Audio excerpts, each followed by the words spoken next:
Alright, let's go! For today's video, magluluto tayo ng bopis na may gata at utak ng baboy. Mas pinasarap at mas pinakreamy na bopis. Napakasolid nito kaya namigay pa tayo. Una sa lahat, first of all, nagpunta tayo sa palengke ng San Fernando, La Union. Dumiretso nga ako dito sa suki natin, si Kuya Aldron. Pipick upin ko lang itong pang bopis na in-order ko sa kanya. Nasa 1.5 kilo nga itong pang bopis na ito. Pagka hinugasan ko na itong laman loob. Hindi ko na inalis yung mga parts niya. Naglagay lang tayo ng daon ng laurel, asin at pinitpit na luya. Saka tubig kasi papakuluan natin yan ng 30 minutes. Sasabay ko na itong utak mga kapulutan. Aalisin rin pala natin itong mga scams na lumutang nung kumulo na. At nung malambot na itong mga laman loob, mga 30 to 40 minutes ko nga pala itong pinapakuluan bago lumambot. Isi-set aside ko na at papalamigin bago tayo mag-start maghiwa. Alright. Gusto ko palang i-shoutout si Idol Arman Javier from Nagilian, La Union. Lagi raw nanonood sa atin si Idol. Salamat! Syempre, shoutout na rin sa mga viewers natin dito sa buong La Union. At sa Ilocos Sur, Ilocos Norte, Pangasinan, Isabela, Quezon Province, Palawan, Iloilo, Cotabato, Manila, Isabela, Tarlac. At meron ding outside Philippines. Shoutout sa mga taga Hawaii, London, California, Washington DC. Marami na palang napuntahan itong video natin mga kapulutan. Kung may hindi pa ako natawa, comment nyo lang para ma-shoutout natin yung lugar nyo. Alright.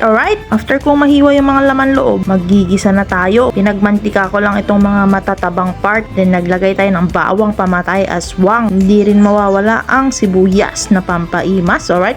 Hindi pala ako maglalagay ng luya mga kapulutan. Pero wag kayong mag-alala, hindi yan lalansa kasi pinakuluan natin ng luya yung mga laman loob kanina. Alright. At nung nagisa natin tong mga aromatics, susunod na rin natin itong mga laman loob. Yung bara niya, yung kidney niya, yung liver. Pero mas masarap yung bopis pag mas maraming bara or yung lungs mga kapulutan. Gigisa natin to ng 5 minutes mga kapulutan. Makakatulong din to pampawala ng lansa. Bibigyan lang natin ng konting tusta na flavor. Alright. After magisa, ilalagay na rin natin itong atsuete powder na magbibigay kulay sa madilim mong mundo. Alright.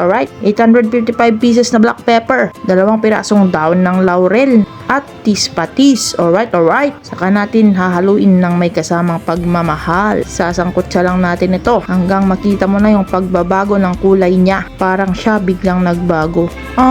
Charot, naglagay na rin pala ako dyan ng tubig at sili. Then in-spread lang natin yung sili. Then isisimmer natin ng mga 15 to 20 minutes mga kapulutan hanggang matuyo at ma-absorb niya lahat ng flavor na linagay natin. Alright.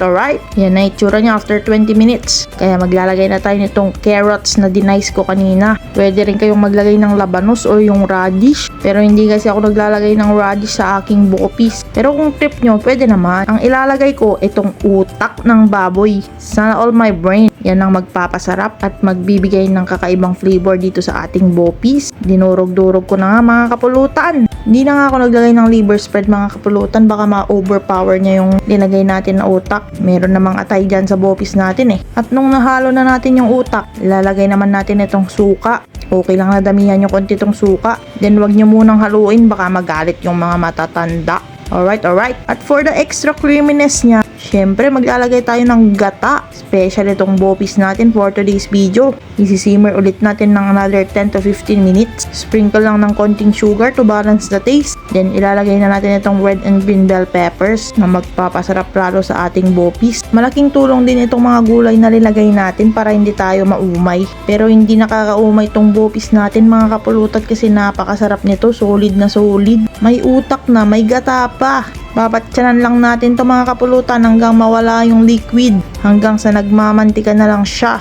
Parang ganito. Yan napakasolid niyan. Konting-konti pa at pwedeng-pwede na ulamin. Or pulutanin kaya. Pwede both. Syempre para may lakas tayo. Uulamin muna natin yan para yung maiwan, pulutan na mamaya. Alright.